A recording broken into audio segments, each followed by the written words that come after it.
За сайн байцгаана уу? За орой минь. За энэ удаагийнхаа Чехэд анхаарах лайв бичлэгээрээ хэдүүлээ Чехийн компаниудын төрлийн тухай жоохон яриа. Тэгээд анх очиж байгаа улсууд буюу очоод энэ тухай сайн дэлгэрэнгүй мэдээлэл байхгүй байгаа хүмүүс жоохон мэдээлэл өгөх зорилгоор хүн амьдарч байгаа орондоо одоо усын нуул ёсын дагаа нэгчээр ерөнхийдөө тухайн орны эдийн засгийн байдал түүхтэй ер нь хэрхэн яаж мөнгөн тэмдэгт нь яаж явдгийг. За тэгээд компани хэрхэн яаж үйл ажиллагаа явуулдгийг, бизнесийг эрхлэх боломжтой юм уу гэх мэтийн мэдээллүүдийг мэдэж байхад бас илүүдэхгүй байдаг. Яг гэвэл цаг хугацаа өнгөрөнгүүд та хэд маань бас цалингаас цалингийн хооронд бас байж байхаар бас оюуны потенциалтай бизнес Монголд хийжсэн хүмүүс бол энэ тухай бас судалж байхад бас илүүдэхгүй байдаг шүү дээ, тийм ээ. За өчигдөр бол би та хэдтэй бол хуваарь хөдөлмөр эрхлэх тухай ярьж исэн. Хуваарь хүмүүс бол нэг дэлгүүр хашаа нийлсэн ч зөвхөн нэг хуваарь хөдөлмөр эрхлэх зөвшөөрлөөр бол ажиллах бүрэн боломжтой тухай та хэдтэй ярьсан. Одоо бол компани байгуулах тухай буюу компани тухай жоохон дэлгэрэнгүй та хэдтэй ярьж өгье гэж бодож байна. За Европод яагаад компани байгуулах ямар давуу талуудтай байна? За үндсэн нэг хэдэн шалтгаан байна. За нэгдүгээр Европт бол тохиромжтой, маш тайван орны нэг байгаа. Тийм ээ, бизнес эрхлэх боломжтой, амьдрах боломжтой, тийм за эдийн засгийн довтортой байдал гэдэг гэх мэтчлэн асуудлууд бол бас байдаг. За бүрдүүлэлт компани одоо бичиг баримтын бүрдүүлэлт маш энгийн, маш хурдан, аль болохоор их тийм дарамт байхгүй, тийм ээ, хээл хахуул байхгүй, тэгээд маш бага зардлаар босч байдаг. Тэгээ компани байгуулахад бол тийм их хүндрэлтэй биш байдаг, тийм. За Европын холбооны улс орнуудын одоо улс орнууд руу одоо бизнесээ тэлэх бүрэн боломжтой байдаг. Нэвтрэх маш том алхам одоо гүүр болж чаддаг. Тэ? Маш том гүүр болж чаддаг. За тэгэхээр Чех компани одоо байгуулсан байхад та Европын одоо ямар ч одоо оронд салбараа өргөжүүлээд ажиллах бүрэн боломжтой байдаг. Энэ бол маш их гоё боломж бас байгаа. Тийм ээ. Та Чехэд компани байгуулсан байхад одоо жишээлбэл Чехэд нэг амны цагтаа байхад салбараа одоо альва нэг орны одоо салбараа өргөжүүлэх, тэлэх одоо ийм боломжтой байдаг гэсэн үг, тийм ээ. За Чех бол үндсэндээ тогтвортой хууль эрх зүйн эрхийн системтэй. 100% гадаадын одоо бизнес өмчлөлийн одоо зөвшөөрдөг. Тэгээ тухайн компани байгуулахад одоо 100% одоо гадаад хүмүүс заавал тэр тухайн компани нэг гишүүн одоо Чех хүн байх хэрэгтэй гэсэн тийм хууль зүйн эрх байхгүй. Тэгэхээр та гадаад хүн, Монгол хүн Чехэд одоо үйл ажиллагаа явуулах бүрэн боломжтой. Тий. За Прага хотын хувьд бол одоо Прага бол одоогийн эдийн засгийн томоохон төв болж чадчихэв. Европод бас нэг томоохон төвийн нэг болж чадж байгаа. Тэ. Одоо IT мэдээлэл технологиг бол сүүлийн үед нэлээд сайн хэрэгжүүлж, түүндээ нэлээдгүй хөрөнгө оруулалт зарцуулж, одоо түүнийг илүү одоо хөгжүүлэхийн тал дээр бол маш сайн ажиллаж чадж байгаа. Тэгэхээр мэдээлэл технологийн хөгжлөлүүд бол Чехэд бол одоогор бол Прага хотдоо маш сайн хэрэгжиж байгаа гэсэн үг. Тийм ээ. За бизнес маш хурдцтай хөгждөг. Тиймд хөрөнгө оруулагчид одоо Европын хөрөнгө оруулагч нар Чехэд бол хөрөнгө оруулалт хийхийг маш их дуртай байдаг. Одоо янз бүрийн шалтгаан бол байна шүү дээ, тийм ээ. Дарамтгүй, хээл хахуулгүй гэдэг нь маш их том шалтгаан байна, тий. Тэгээд татварын бодлого маш их шударга хийгдэж явдаг. Ийм их мэтчлэн одоо ийм шалтгаанууд нэлээдгүй байдаг. За компаниг бүртгүүл онлайнаар одоо бүртгүүлэх бүрэн боломжтой болсон. Тийм ээ. Заавал одоо биечлэн одоо очиж наашаашаа болох одоо энэ сүүлийн үед цахим одоо бүртгэл ер нь татварын бодлогоч бай, одоо бүртгэлч бай, янз бүрийн хөдөлмөрийн товчон дээр очихч бай, янз бүрийн өргөдөл бичихч бай, тэтгэмж авахч бай, ер нь цахим системийг маш сайн нэвтрүүлж байгаа. За хөрөнгө оруулалт. За компани байгуулалт хөрөнгө оруулалт бол хамгийн багадаа 1 кроноор эхэлж болдог. За тэгээ хариуцлагатай компанитай болж болдог. За тэгэхээр хөрөнгө оруулалт их хэмжээгээр бол шаардлага байхгүй компаниуд бас байдаг. За итгэлцэл маш өндөр байдаг. За энэ бол маш чухал бас нэг үзүүлэлтийн нэг, тийм ээ. Тэгэхээр нэр хүнд өндөр учраас Чехийн бизнес эрхлэгч нартай найдвартай түнш байж чаддаг учраас Европын холбооныхан бол Чехийн бизнесмэнүүдтэй харьцах түншлэл байгуулахад маш дуртай байдаг. Эдгээр одоо юмны итгэлийг маш сайн дааж чаддаг гэсэн үг байхгүй. Ер нь компани бизнес эрхлэгч нар бол энэ бол маш чухал асуудал байдаг. Банкуд одоо жишээлбэл маш томоохон хэмжээний хөрөнгө оруулалт оруулахад Чехийн компаниудад бол одоо Европын томоохон хэмжээний банкуд бол одоо Чехэд хөрөнгө оруулагч нарт бол одоо хамтрахад бол найдвартай гэдэг үндсэн дээрээс томоохон хэмжээний зээлүүдийг бол гаргаж идэг гэсэн үг. Тийм ээ. Тэрнээс биш гэрээ байгуулчаад хамтарч ажиллах болоод тэгэл янз бүрийн юм дээр нунжаал төлөлтөө чонжаал гэрээгээ зөрчөөл ингээд явдаг бол тэр найдвартай гэж үнэлэхгүй шүү дээ. Мэдээж хэрэг. За Чех улсын компани эрх зүйн хэлбэрүүд нь ямар хэлбэрүүд байдгийг. За Эсрочка гэж би хэлсэн. Эсрочка бол хязгаарлалт хариуцлагатай компани гэж хэлдэг. За АСВ акционерное общество Spalishnas акциевая Spalishnas гэж ярьдаг Чехээрээ бол тэгээ энэ бол одоо хувьцаат компани. За тэгээд Commodity Spalishnas гэж байдаг КС хариуцлагатай одоо түншлэлийн компани гэж явдаг. За тэгээд салбар офисууд одоо бренч офисууд гэж Чехийн зах зээл дээр байгаа гадаадын компаниудын байр суурьшлийн одоо нэг хэлбэр одоо бренч компани гэж явдаг. Бренч офис салбар офисууд гэсэн үг шүү дээ, тийм ээ. Жишээлбэл Германы компани салбар офисаа одоо практ нээх ажилуулах одоо эрхээ авдаг гэсэн үг шүү дээ, тийм ээ. За тэгээд иймэрхүү 2-3 төрөл дээр нь илүү фокуслж хэдүүлээ ярив. Тийм ээ. Тэгэхээр эдгээр одоо энэ хариуцлагатай компани ч бай, хувьцаат компани ч бай, одоо энэ түншлэлийн компани ч бай, тэ эдгээр бол ер нь тусдаа өөрийн гэсэн хувьцааны хөрөнгө оруулалттай, менежменттэй, тэгээ өөрийн гэсэн тайлан татвараа цаг хугацаанд нөгөөд явдаг хамгийн одоо хариуцлагыг маш өндөр хэмжээнд аваад явах одоо ийм компаниуд гэдэг. За тэгэхээр Эсрочка дээр нь хэдүүлээд яри. За Эсрочка гэдэг SRO гэдэг 3 үгний товчлол байдаг. Тийм ээ. Компани байгуулж байгаа хүмүүст хамгийн түгээмэл, хамгийн энгийн хялбар одоо компани одоо сонголт юм байна. Тэгэхээр SRO-гийн давуу тал нь юунд байдаг вэ? За хувийн хариуцлага бага. За хувь хүний хувьд бол хариуцлага одоо маш бага байдаг гэж байгаа. За өсөлт өргөжлөлтийн уян хатан нөхцөлтэй гэж. За шаардлагатай хөрөнгө бол маш бага. Стартап капитал гэж ярьдаг шүү дээ. Стартап энэ бол нэг короноос эхэлж болдог. Тэ. За олон гадаад эзэмшигчтэй байх боломжтой. Олон гадаад эзэмшигчтэй хамтрах бүрэн боломжтой. Нэг компани болгоод. За зөвхөн жижиг бизнес төдийгүй Европын холбоонд хурдан өргөжин тэлэх зорилготой компаниуд энэ Эсрочка байгуулах тохиромжтой байдаг. Зөвхөн жижиг бизнес төдийгүй Европ руу тэлэх зорилготой компаниудад тохиромжтой бас нэг хувилбар байдаг юм байна. Тэгвэл АС гэдэг нь Active Spalishnas гэдэг нь болохоор хувьцаат компани тийм ээ. Хувьцаат компани болохоор томоохон төслүүд.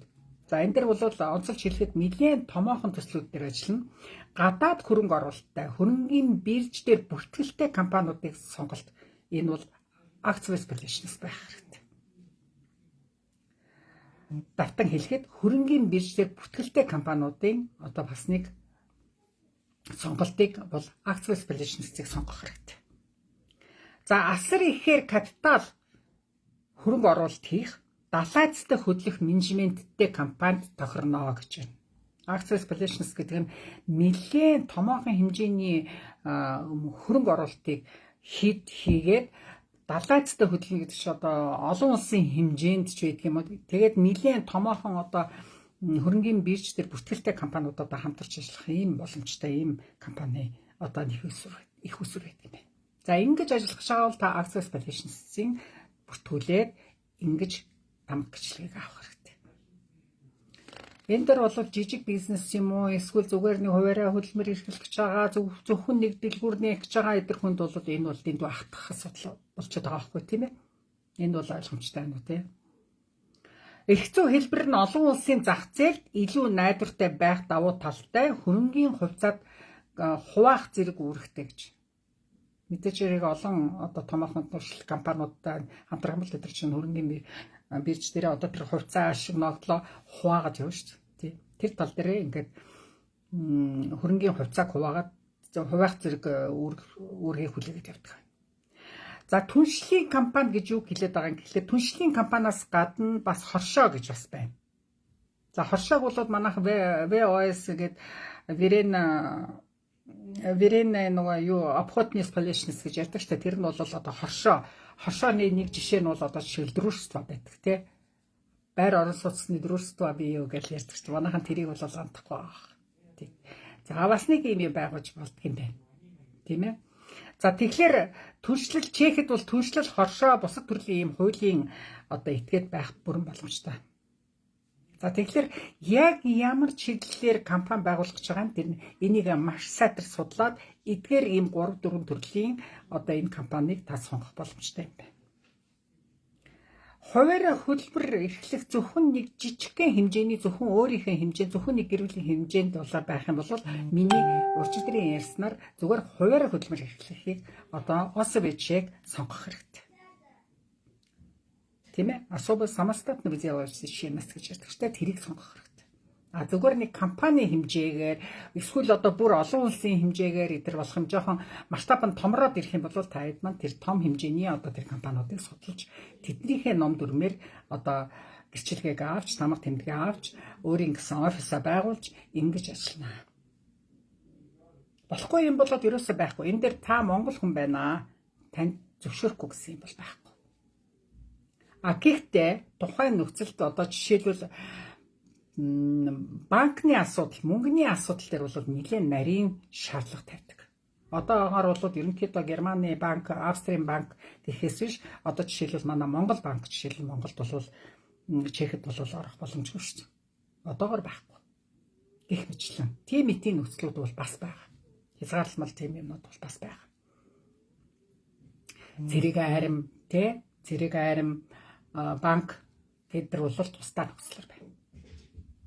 А бизнес чиглэлээр одоо байшин барилга барих ч юм уу, эсвэл одоо үйлдвэр байгуулах ч юм уу, эсвэл одоо үйл хөдлөх хөрөнгийн одоо вирж, эсвэл одоо ажил жуулчлалын компани байгуулах гэдэр тийм юм байх юм бол асуудал байхгүй.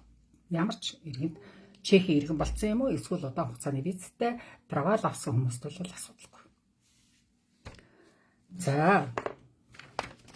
За дараагийн асуудал юу вэ? Гэхдээ ерөнхийдөө их чинь бол таадтай юу гэж зөвлөхөд байна гэвэл ер нь Европод бизнес эрхлэх боломжтой гэвэл боломжтой. Гэхдээ тухайн орныг бол маш сайн судлах хэрэгтэй. Нэмэн өртөх нь ямар юм? Жишээлбэл Чехэд нэмэн өртөх ямар байна? Тэгэхэд Чехэд жишээлбэл нэмэн өртөх нь 21% гэж хахад Польшид жишээлбэл 9, Францад 5 гэх мэтлэн. Тэгэхээр татвар ашиг их олох тусам татвар хаана их илүү төлж байгаа газар бол бас бизнес бас ашиг муутай байх үндсэлтэй шүү дээ, тийм ээ. Тэгээ бизнес эрхэлж байгаа хүмүүс бол энийг бол маш сайн мэдж ойлгож байгаа. Тий. А тэгээд мэдээж хэрэг тухайн орон одоо Польшид бол өөрийн бас нөхцөл өөрийн гэсэн дүрмтэй компани байгуул гадаад хүн ямар нөхцөл тавьдгийг Словакт бас нэг өөрийн нөхцөлтэй Чех бас нэг өөрийн дүрм журамтай байх жишээтэй. Тэгэхээр тэр болгоныг одоо тэр болгонд бас зөвлөгөө өгдөг Чехийн одоо бизнес эрхлэгчийн одоо тийм компани байгаа шүү. Тэр компаниудаас та нар маш сайн мэрэгжлийн зөвлөгөө авах хэрэгтэй. За би Польш улсад ийм бизнесээ тэлмээр байна. Словак тэлмээр байна. Шведэд тэлмээр байна. За тэгэх юм бол одоо би Чех тамга тэмдэгтэй ийм хүн одоо ийшээгээ салбараа хөгжүүлье. Эсвэл ийшээгээ одоо бас нэг үйл ажиллагаа тэлэхэд надад ямар хуулийн эрх зүй байна. Ямар би татвар төлөх ёстой, ямар би зөвшөөрөл авах ёстой ч гэдэг юм уу. Тэр болгонд чинь нэгтлэн талаасаа буюу хуулийн өмгөөлөл зөвлөгөө өгдөг газрууд байдаг шүү прагт. Тэдэртэй бол заавал холбогдоод танилцаад бол өөрийн гэсэн заавал нэг өмгөөлөгчтэй, нэг хуулийн зөвлөгтэй, өөрийн гэсэн нэг заавал нэгтлэнтэй ажиллах заавал шаардлагатай болно. Мэдээж хэрэг компани нэгтлэнгүй байхгүй. Компани бид нар даан ялангуяа гадаад хүмүүс тухайн орны хуулийг аюул сайн мэддэг, зөвлөгөө өгдөг хуульчтай байх хэрэгтэй. Одоо бохироор ярих юм бол карманы хуулийн зөвлөгчтэй байх хэрэгтэй. Нягтлан бол угаасаа байх хэрэгтэй. Би хуваарь хөдөлмөр эрхлэлтээр хүртэл та нарт заавал нэгтлэнтэй байгаарэ. Та нар юмаа сайн мэдгүй шүү. Хүн ер нь би юмыг энэ за мэднэ ноёны чи ярьж байгаа мэд бүгдийг мэднэ гэж байгаа бол уучлаарай та тэгээ хөвч таны хөгжил тэгээ зогссон байна гэсэн үг шүү.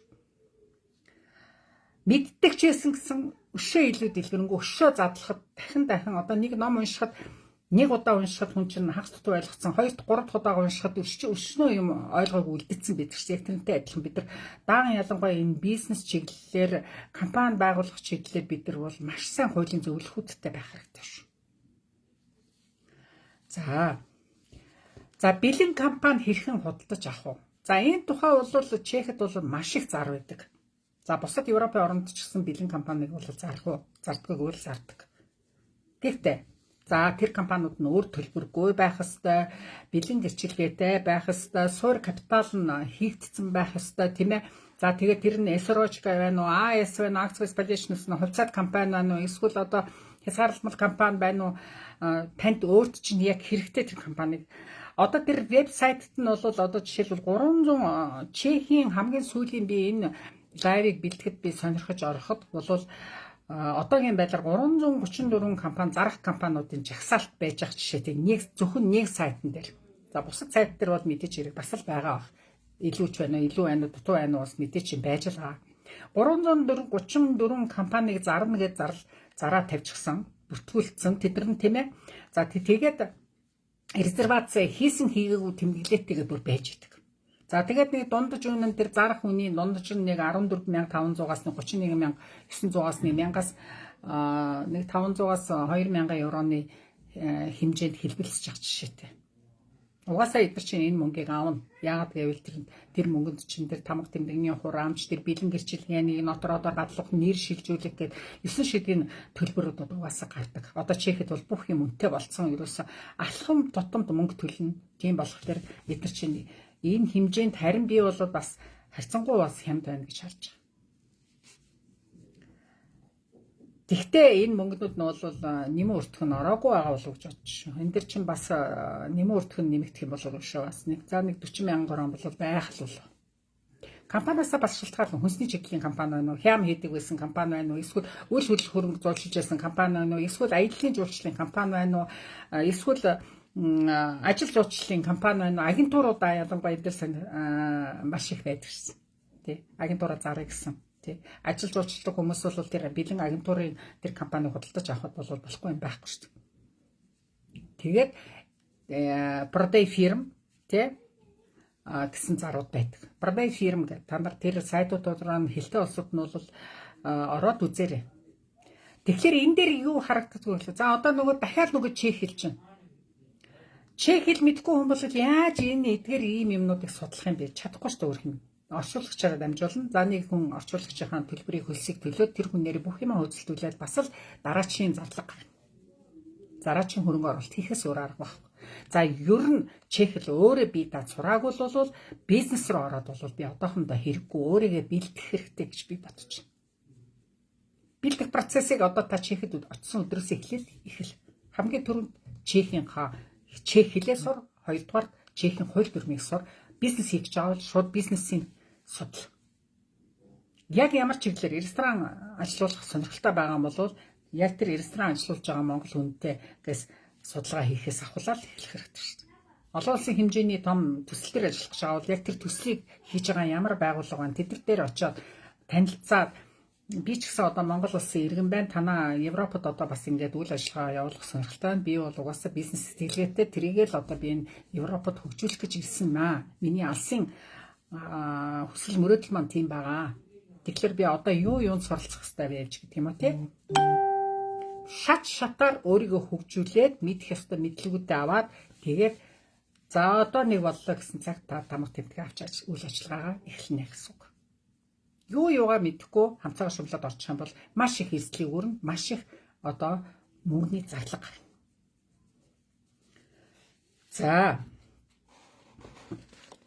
За давуу тал.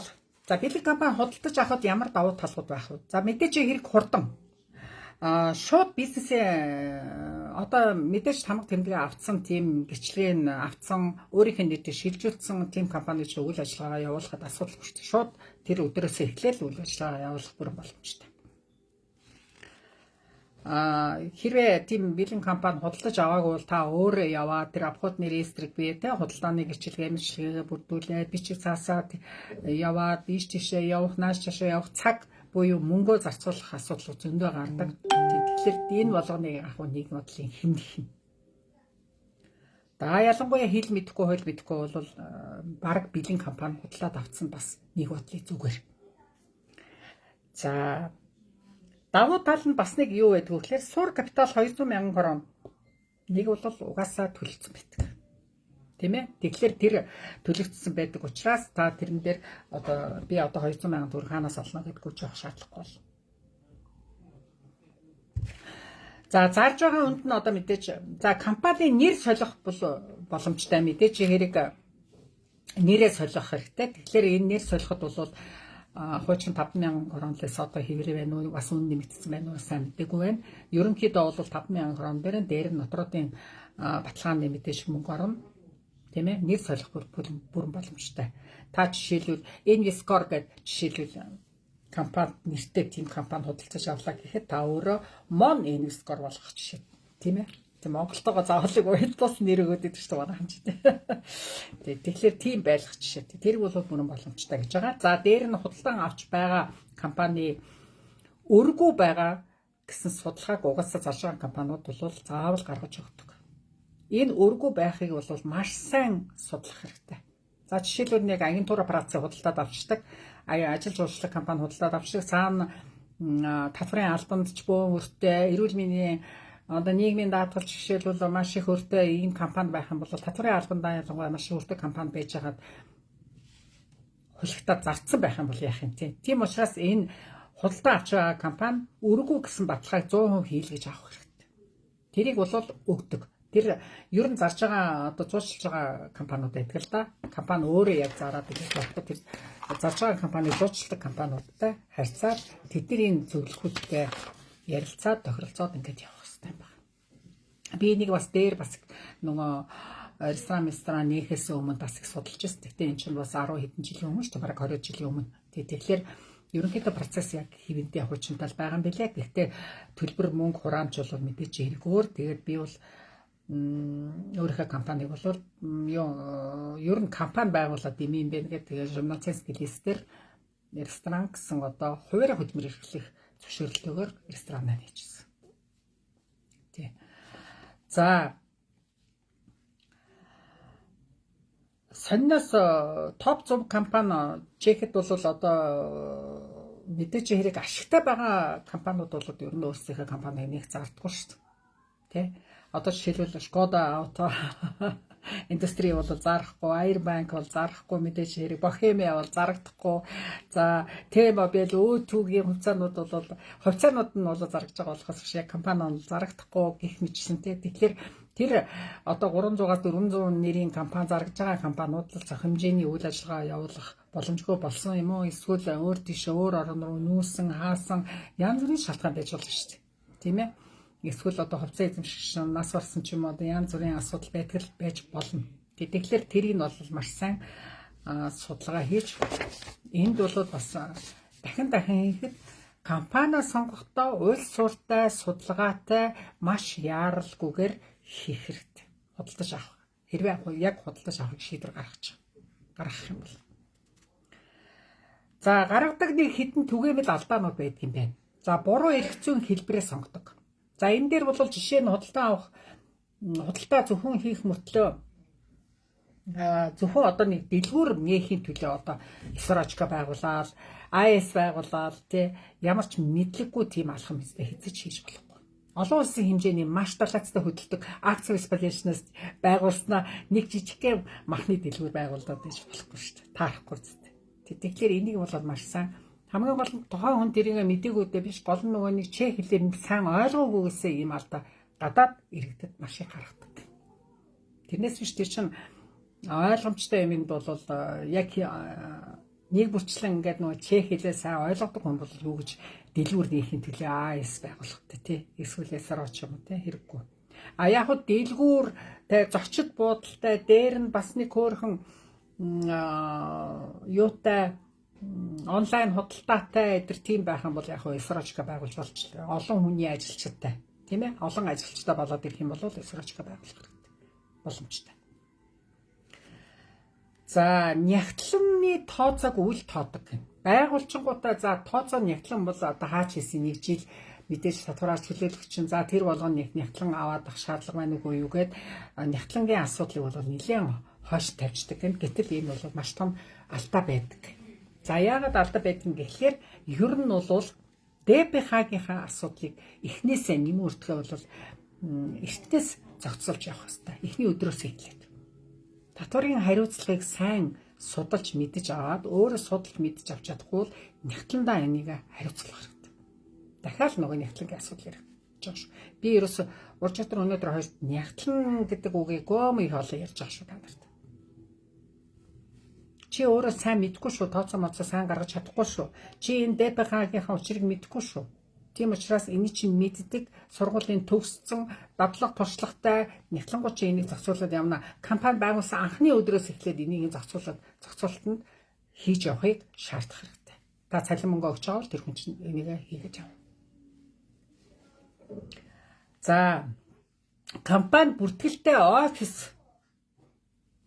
За энэ дээр бол маш их том ач холбогдол өгөх ёстой гэж байна. За тэгэхээр энэ яагаад тийм ач холбогдол өгөх ёстой юм гэхлээр эрх бүхий байгууллагууд захиануудаа дандаа таны офис хаягаар явуулна. За тэгэхээр seed law spolitionists, seed law фирмы байх ёстой заавал хаяг. Тэгэхээр гадаад хүмүүсийн хийдэг төвөөгөө алдаар болохоор нөгөө нэг гिचэргээг авах гээд хуурамч хаяг юм уу эсвэл төр оршин суух хаягийг seed law фирмаагаараа худалдаад авсан байдаг. Нэг ганц 2 сар яг тухайн компаниар байгуулахын төлөө тэр офисыг ашигласан. Эсвэл одоо тэр нь огт байхгүй өөр компаниуд амьдарч байгаа өөр компаниуд үйл ажиллагаа явуулж байгаа хаягн дээр компани бас бүртгүүлсэн. Тэгэхээр төр зүрийн хаяг, хүчингү хаяг худалдан авах бол ямар ч ашиггүй энэ дээр маш болгоомжтой байх хэрэгтэй гэж энэ албан цагталт бол маш өндөр ач холбогдлыг өгч байх хэрэгтэй гэж заах юм байна. Ер нь хаяг адрес одоо Европч нь бол ерөөсө хаяг адресаар маш их юм зохицуулагдаж байгаа шүү дээ. Одоо хувь айл ч гэсэн одоо хувь иргэн хүн ч гэсэн дотоод явдлыг яамнаас захиар нь хөдөлмөрийн давчаанаас захиар янз бүрийн тэтгэнд авч байгаа ээж аав нар бас л тухайн газараасаа захианууд аавна. Тэгэхээр хаяг адрес чинь найдвартай бидтэй хаягаа өгсөн үү байшиндаа хонх монх чинь ажиллаж гин үү эдэр гэж яриад байгаа чинь ерөөсө зүгээр нэг цагаа барсан асуудал биш шүү дээ. Энэ чинь бол үнэхээр цаана бүх юмыг хаягаар эдэр маш сайн үйл ажиллагаа явуулдаг учраас л энэ дээр яриад. Манай Монголд л одоо хаягийн одоо тийм хаягаар одоо захиа албан газруудаас ирдэг тийм үйлчлэгээ алга. Дандаа цахимаар юм уу те одоо тийгж явж байгаа шүү дээ те. Ийм Монголигаар ч юм уу те. Тэгэхээр Европ болохоор бас өөр байна. Гэрийн хаягаар одоохондоо маш их үйлчлэгээ албан газруудтайгаа харьцаж байгаа учраас энэ хаягийг бол маш их ач холбогдол өгч байгаа хэрэг. Та чехэд очисон бол очисон өдрөөс эхлээл хаяг адрес чинь тодорхой байх ёстой. Шалгалт ихэд та тэр тухайн хаягн дээр амьдарч байх ёстой. Компани байгуулсан бол таны компани одоо офис чинь яг л та нарын үйл ажиллагаа явуулж байгаа тэр офисын хаяг байх ёстой. За дараачийн асуудал хөрөнгө оруулалт болон банкны дансны дүрмийг дутуу үнэлэх гэж байна. За чехэд СРО байгуулахад бүртгүүлснээс өмнө заавал данс нээлгээд хувьцаа хөрөнгө байршуулах бол шаардлагагүй байдаг. Хувьцаа эзэмшигч бүр одоо 20,000 кроныг одоо тухайн компани байгуулж байгаа хүнийх одоо менежер бол одоо захиралтаа одоо тэр 20,000 төгрөгөө байршуулад өгсөн байх юм бол тэр хүн нь одоо арилжааны бүртгэлгийн гэрчлэгийг бол заавал тэр хүндээ олгож тий апотны ресторт бүртгэлсэн бүртгэлийнхээ одоо лавргаа өгөх ёстой гэж байгаа. Тэрний дараа бүр компани байгуулсны дараа дансаа нээж болно гэсэн байна. За энийг бол таад маань бас илүү дэлгэрэнгүй олоод бас уншин үз тийм ээ. За энэ дээр бол би ерөнхийдөө байгууллагатаа бол энэ дансыг нээдэг гэж ойлгосон бас энэ дээр бас арай өөрөөр бичсэн байл. Тэгээ одоо ийм бас дэлгүү тий. За мэдээж хэрэг эрүүл мэндийн болон нийгмийн даатгал, за татврын алба, финансны ужаад дээр заавал хойшлуулшгүй бүртгүүлэх ёстой. Та бизнес эрхэлж байгаа бол та компани байгуулсан чи, хуваарь хөдөлмөр эрхэлсэн чи энэ асуудлыг бол одоо эрүүл мэнд, нийгмийн даатгалдаа ялангуяа тантай ажиллаж байгаа ажилчдынхаа цалин хөлсийг өгч байх ёстой. Эрүүл мэнд, нийгмийн даатгалыг заавал төлж явах ёстой. Компани одоо тайлан татварыг цаг хугацаанд нь заавал өгч явах ёстой.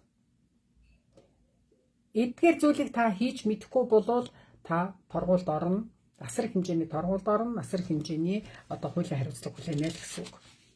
За энэ дээр одоо жинхэнэ хуулийн зөвлөгчний чинь хэрэгтэй бол. Миний чинь хянж байдаг. Энэ дээр манайх алдаа гаргах гэдэг шүү. Энэ дээр манайх анхаарах хэрэгтэй бол энэний хэлцэх хугацаа дуусгах гэдэг шүү гэсэн одоо шаардлагыг тавьж идэг. Нөгөө хуулийн зөвлөгчид чинь хамт хэрэгтэй. За энэ дээр нөгөө хаягны асуудлаас гадна нөгөө database храмка гэж заавал одоо компани байгуулж байгаа хүнд заавал хэрэгтэй болно. Database храмка гэж одоо data box-тай болох хэрэгтэй гэж байгаа тийм. Тэр нь электрон шуудан хүлээн авах хаяг.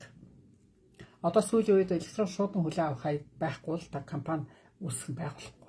Тэрүүгээр чинь бүх одоо татврын алба, одоо тэр шүүх, цагдаа одоо хаанах байдгийг бүгдээрээ тэрүүгээр чинь танай компанитай харьцна гэсэн үг. Хуваарь хөдөлмөр эрхлэгч нар хүртэл одоо ийм database храмкатай байх хэрэгтэй. Тийм болсон шүү. За Чехэд компани байгуулахад одоо за татврын тухай гэж байгаа. За Дания, почему правнических особ, те? Правническая особа буюу одоо корпорацийн одоо орлогын татвар бол хувь хүнийх бол 21% байдаг. За ногдол ашигын татвар бол 15%тай байна. Татврын одоо гэрээгээр одоо үүнийг бууруулж болдог гэж байгаа. За нэмэгдсэн өртгийн албан татвар бол 21% байна. Нуад те. За Дания Пшиданы хотноты ДПХ гэж ярьдаг те 21% байна гэсэн үг. Да үүнээс одоо закладны салба нэг 12% байж байгаа. Сниженная салба гэж байдаг. Тэр нь 10% байна. За эдгээр одоо энэ татваруудын энэ хувь одоо ашигтай ажиллаж байгаа компаниуд одоо энэ болгоныхоо татварыг одоо төлөх учрыг авал мөн л танаа нятламчин зохицуулж явна. Бид нар компанийнхаа үйл ажиллагаанд илүү тайван, илүү цаг зарцуулж энэ тайлан тооцоогоо бол нягтлантаа өгж хуулийнхаа асуудлыг хуулийн зөвлөгтөө өгөөд ингэж явах юм бол танд компани уналтгүй, компани ашигтай ажиллах тал дээр, компани одоо өргөжүүлэх тал дээр ажилчтай хүний нөөцийн асуудлыг цаана асуудал шийдэх юм зөндөө байдаг учраас гих мэтлэн одоо танд том бизнесийн дүрмээр одоо багтаа хамгийн сайн чадвартай, найдвартай, чадвартай хүүхдүүдийг хажуугаараа хүрээлүүлж энэ компаниа үйл ажиллагаа явуулах юм бол таны компани ашигтай ажиллана гэж ингэж заадаг. Роберт Кийосакигийн 21-р зууны бизнесийг та нар уншаад үзээрэй. Энэ номыг би бол үнэхээр шүтэж явдаг. За энэ номны тухай би дараа та хэдтэй бас зөвхөн яг энэ номны тухай та хэдтэй бас дээр нэг хэдэн жилийн өмнө ярьжсэн одоо нэг бас яриад өгөхөд илүүдэхгүй байх гэж бодож байна. Яагаад их чин та нарыг ерөнхийдөө за энийг би дуусгачих.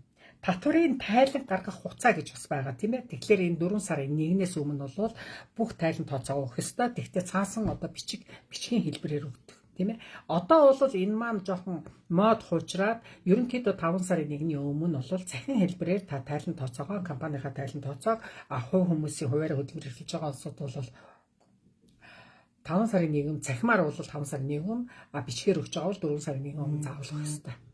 Тийм ээ. Энэ дээр 7 сарын 1-ний өмнө ямар хүмүүс өгч байгаа юм. Тэгэхээр энэ тайлан татварыг одоо мэрэгсэн зөвлөхүүд гэж байдаг. Мэрэгсэн зөвлөхийн одоо гаргасан тайлан тооцоог бол 7 сарын 1-ний өмнө авч болдог. Эсвэл аудит хийлгэсний дараа 7 сарын 1-ний өмнө өгч болдгоо гэсэн ийм залтал байдаг.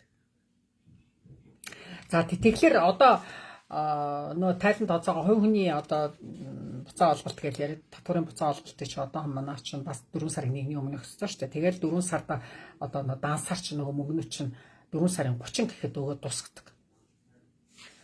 Компани байгуулсан улсууд, хуваарь хөдөлмөр эрхэлж байгаа улсууд, ресторантай, баартай, дэлгүүр хоршоотой энэ улсууд маань бүгдээрээ та хэд маань 4 сарын 1-ний өмнө бичгийн хэлбэрээр юм уу? Эсвэл цахимаар бол 5 сарын 1-ний өмнө өгөх ёстой юм шүү. Энэ хугацааг ерөөсөө битгий алдаарай. За ерөнхийдөө товчхон бол Мэдээ задлаад ярих юм бол энэ бол нэлээд том сэдв.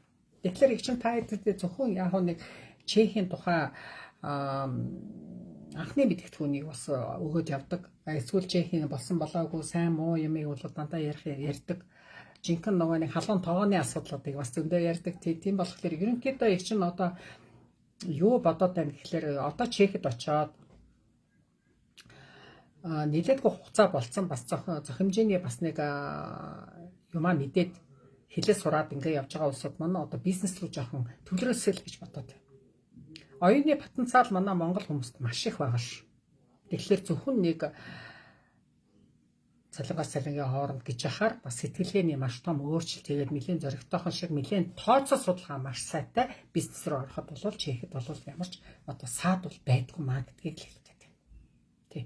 Эхлээд ажил хийсний хаажуугаар бас нэг давхар бизнес хийгээд үз жижигний бага хэмжээгээр дараа нь бүх юм ойлгоод эрх зүй байдлаа бүгдээ судлаад ирснийхаа дараа бас яг нэг үнэхээр одоо нэг компани нь одоо тэр хувьцаат компани байна уу, юуны компани байна уу, акцис коллекшнс байна уу, тэр мэрийгээ бол судлаад ингээд нэлээд тэгээд хамгийн гол нь Чехийн компанитай дээр хамтрах юм бол маш найдвартай компаниудтай хамтраад нэлээд том хөрөнгө оруулагч нартай хамтраад ингээд явахд боломжгүй юм байхгүй баха.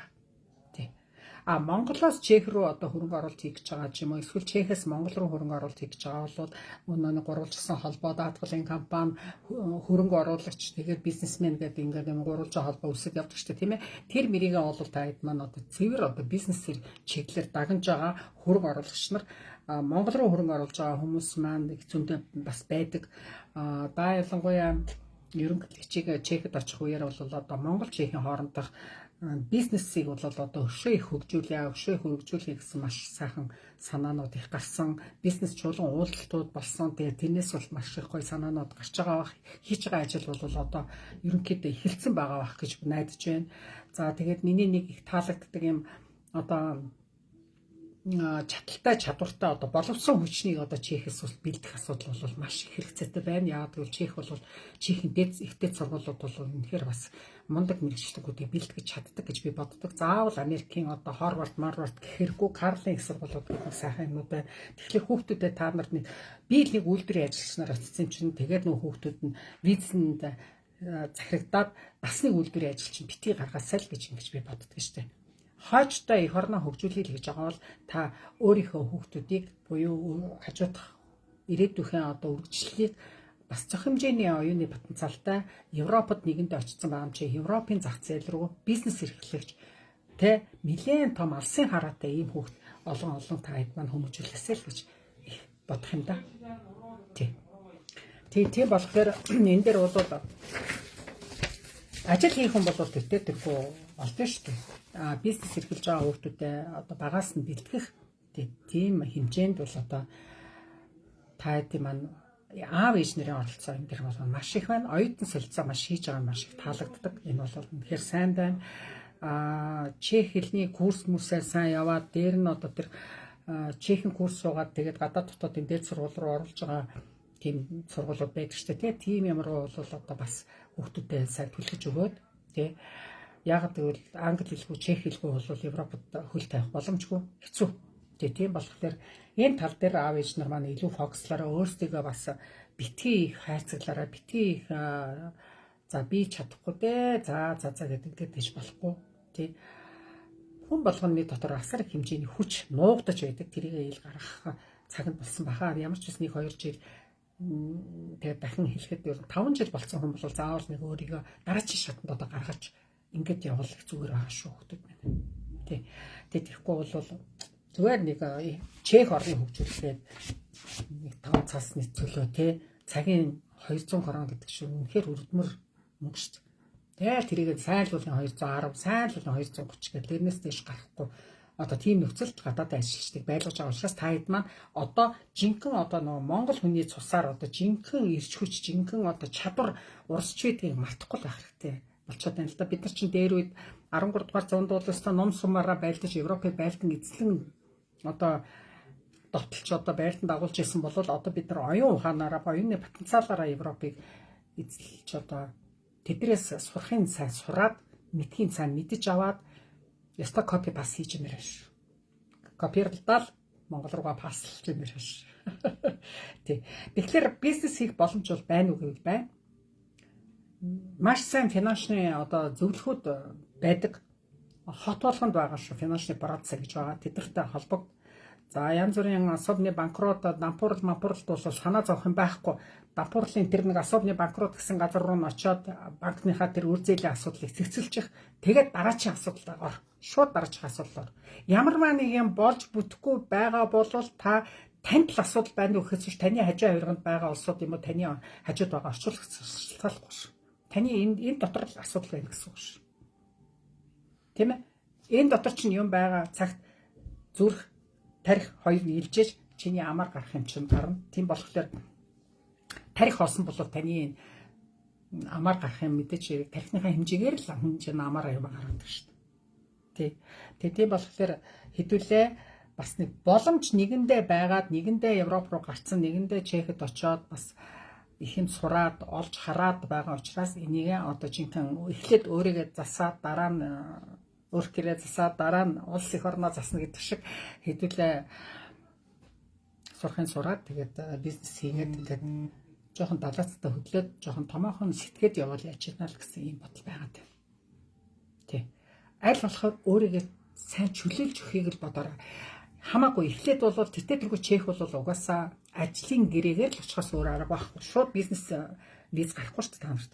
Тийм болохоор ажлын гэрээгээр та нар нэг эхний 5 жилд ямар ч хэлсэн нэг хэлийн сураад авангуудаа хамгийн бүх байдлаа судлаад ав 5 жилийн хугацаанд та нар за дараагийн 6 дахь жилдээ би бизнесмен болно гэсэн суурийг фундаментыг тэр фундаментаа их зузаан хийжээж та дэше дэвшиж шүү угаасаа. Тийм болохоор суур фундаментаа тэр ихний хэдэн жилдээ чект очсон жилдээ одоо та сайн тавиад ирэх юм бол явандаа тэгээд гаргалгаа гарц хүрээллээс маш их юм шалтгаална шүү. Таны хүрээлэл зөвхөн нэг ховж яриа зөвхөн нэг мэдгүй нэг тийм зөвхөн нэг хүн ярихаас цаашгүй байвал уучлаарай та хөгжиж чадахгүй таны хүсэл мөрөөдөл биелэхгүй болно шүү. Санаа сэтэл дандаа амжилтын тухай ярьсан ийм хүрээлэлтэй байх юм бол бас чамд маш сайн нөлөөлөд явна л гэсэн үг. Сайныг давал сарны гэрэл гэж ярьдаг шүү дээ. Мууг давал могоо хор гэж ярьдаг. Яг үнэн хүчтэй Монгол үг. Тэгэхээр та бизнесмен болохыг өөртөө бэлтгэх процессыг одооноос хий. Чек хэлээ сур, хууль дүрмийн судал, сайн хүрээлэлд ор, бизнес сонирхож байгаа хүмүүс рүү ор, бизнесийн ямарваа нэг арга хэмжээнүүдэд зоригтой очиж.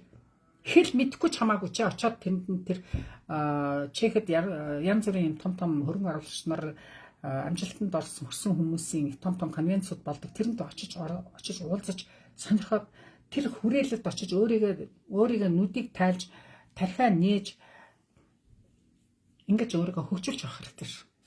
Зөвхөн үйлдвэр бетонны хоёрын дотор байр хоёрын хооронд яваад байвал та хөгжиж чадахгүй шүү. Тэр бол баг Монголдо байвал хүн илүү хөгжинэ.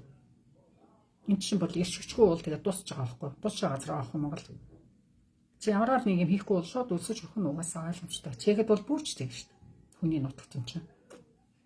Хөвгөний хөгжил бол тэгэл баяртай болно шүү. Тэгэхээр та өөртөө шаарлаг хатуу чанга тавь. Өөрөө л нөгөө нэг юу гэж ярьдаг шүү дээ. Өөртөө хатуу өөрөө л зөөлөн бай гэж ярьдаг шүү дээ. Тэ. Сахилга бата сайжруул. Цагаа зарцуулах сур. Би 12 хийж байгаа би шүүн гарч байгаа хүн ойно чинь би яаж өөрийгөө хөгжүүлж би өстө яаж юм сурах юм бэ та бодоод үз. Тэгэхээр чи хажуугаар нь бас бизнес хийгээд яриад байх юм. Та хэрвээ хүсвэл та чаднаа. Чаддаггүй юм байлээ. Би чинь саяханд нус нулимсандаа холилдоод хан мөргөөд ингээд ястаа өхөл таарна гэж өөрийгөө хараагаад явчихсан үе саяхан байна шүү дээ. Би мартдаггүй тэр үе. Би бол маш их сайн муу юм их үтсэн шүү чи яг үндэ хэлээ.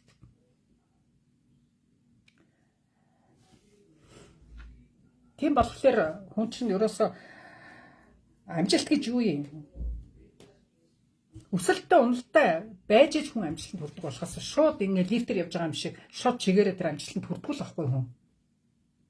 Тийм болохоор хүн ерөөсөө өөрийгөө за энэ ястаа бүтэхгүй байна. Хэлж мэдэхгүй сурахгүй тэр жишээ хэлийг сурахгүй байна. За юу тэр бизнес юу тэр шиг зүгээр эсвэл Монголдо очие яа шиг зүгээр гэдэг. Харааж өрөөгөл нөгөө Чех орноо харааж өрөөгөл шал хэрэггүй ирсэн. Тэмээ хэдэн юу шал хэрэггүй Монголда байсан дээр вэж гэл ингээ явж байгаа улсууд бол уучлаарай штэ. Танд өнөөдөр хэцүү байгаа бол танд маргаашийн сайн сайхан хаалга ойрхон байна гэсэн үг шүү. Хэцүү байгаа байдалтай талархаж яваарай. Яг үндэ хэлэхэд. Хүн хэцүү байж ээж таны маргаашийн гой сайхан юмны чинь тэр ухаан би чинь арай өөрөөр амьдрахгүй би гэдэг хүн чинь шал түлхийгээр байгаа юм байна гэдгийг хүн ойлгодог байхгүй. Зүгээр нэг тайван одоо нэг жаргалтай өнөө маргааш шиг болгоол гуралдаа хоолоо ичээл нэг 5-10 мянган кроны төлөө ингээд яваад байгаа бол та юу ч ойлгохгүй. Нэг мэдхэд 20-30 жил болчихно. Монголчгүй чехчгүй та 20-30 жил болцсон байдаг. Угаасаа л тийм байдаг. Бидний үеийнхэн ч ингэж харагдаж л байна. Тэгэхээр бид нар нэг л удаа амьдрахаас хойш хүн зүгээр нэг суухын төлөө зөвхөн нэг идэж уугаад бааж хийхин төлөө амьдрах хүн байгаа зү хүн чинь бас нэг жинкнээс амьдрахын төлөө амьдрах хэрэгтэй байхгүй. Тэгэхээр өөрөө өөрийгөө сайн түлхүүрдэж сайн одоо шахаж өгөх хэрэгтэй байх л да. Тий. За ингээд их чинь бас найдтай өөрхөн мотивац хүн болгон чадна шүү. Үнэхээр чадна. Манай монголчууд бол мундаг штэ. Мундаг гэж хэлэх бас буруу юм гэсэн. Гэхдээ чадвартай шүү дээ. Үнэхээр чадвартай, оюунлаг, үнэхээр хүсэх юм бол хийж чадахгүй юм байхгүй байгаа байхгүй. Монголчууд сүүлийн үед залуучууд маань, үр хүүхдүүд маань, сургуулийн хүүхдүүд маань спортоор, урлагаар ямар мундаг дэлхийн хэмжээнд том амжилтууд гаргаж байна. Тэр чинь гендээ бид нар чинь аюу мундаг цусны тэр цус чиний биед ч гүйж байгаа. Тий болохоор чамд ч тэр чадвар байгаа гэсэн үг байхгүй. Зүгээр нэг унтаж хөвтэйл савл хийвэл нэг шоучаа, за савл хийвэл нэг бөмбөг мэдээл за тэгэл болоо. Үгүй шүү. Тэгж явахгүй хэвлээ. Өшөө гоё өшөө цаан чин та нарын үеийн хүүхдүүд өшөө их юм хийгээд бүтээгээд байна. Чи юугаараа дутж байгаа. Үгүй шүү. Ээж аваагаа баярлуулах цаг чинь ээж аав чинь та нарыг хүлээж л байгаа. Тэгэхээр бүтээлч бай хэдүүлээ. Цаг заваа ингээд хуваарлаа. Цагийн хуваар за цалин угаасаа тодорхой миний амралтын цаг тодорхой би төдөн цаг унтдаг, төдөн цаг нь ажиллаа хийдэг. За амралтаараа би ийм юм хийн. Шоудж байгаа нэгний хажууд чиш зүгээр чамайг хамаагүй хүмүүс муу хэлэг энэ муу павныхаа мөнгийг нарилдаг ма харамч. Энэ муу төрсөн өдрөөр ирдэггүй нарийн. Энэ муу энэ янз бүрийн арга хэмжээнд оролцдоггүй юм. Балиар нь хувийн хичээсэн завтай. Муу хэлжиг хамаагүй. Тэр хугацаанд чи өөрийгөө хөгжүүлээ, номоо уншиж, подкастаа сонсч, яста тэр бизнесмэнүүдийн тийм уулзалтанд оролцож нэг бизнес хийдэг нэг чектэй найзлаад явжээ. Тэр чинь чамд маш их юм ойлгуулна. Тэрнээс чи сурна. Тийм ээ? Тий. Хэцүү байна гэдээ уйлж унчаад байна гэдэг чинь маргааш боломж байхгүй болчихж байгаа юм гэсэн үг биш шүү дээ. Өнөөдөр хэцүү байгаа ч гэсэн маргааш чамд инээж ханах амжилттай би чадлаа шүү гэдээ өөрийгөө ингээ мартах цаг ирж ийна л гэсэн үг шүү. Дүүнэр минь та нар чадна шүү. Тий. Өөрсдийгөө жоохон цэнэглээд өөрсдийгөө битгий залхуурахад өөрийгөө битгий өөгшүүлээрэй. Одоо та нар залхуурдаг цаг чинь биш шүү. Англи хэлээ үз шүн 1 цаг чи 6 цаг за шүн 5 цаг унтдаг бол чи 4 цаг унт 1 цагт нь англи хэлээ үз. Ингэж л өөрийгөө шахах хэрэгтэй юм билээ угаасаа. Би өөр уйлж унжиж байхдаа би за энэ номнуудыг би юу ч мэдэхгүй байгаа. Ном унших тусан хүн чи би юу ч мэддэг юм биш гэдгийг ойлгодог байхгүй юу? Амжилттай яваа хүмүүстэй нөхөрлөд ирэхлээр би чи яагачгүй энэ да одоо болоогүй байна гэж би одоо хүртэл бас өөрийгөө голдох чи би ямар их юм сурах хэрэгтэй байна гэж боддог шүү дээ. Хүүхдэл хүн суралцдаг юм билээ. Чи суралцгаа зогсоох юм бол уучлаарай та зүгээр амьдрч зүгээр таны зүгээр махан бие чинь бол зүгээр амьд явна. Угаасаа зүрх чинь зогсчоогүй цагт зүрх чинь нэг амьсгалаа нэг идэж угаал тэрийгээ басараа жолонд гаргачаал ингээл явна.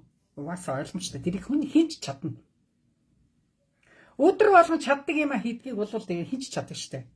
Чадахгүй юмны цаан чи гарч чи өөрийгөө чадахгүй юмны цаан гарах юм бол чи өнөөдөр жинкнээс өөрийгөө ялж гарлаа гэсэн үг шүү. Тийм биз дээ. За тэгээ бүгдээнд амжилт хүсье. Дараагийн лайв хүртэл баяр таа.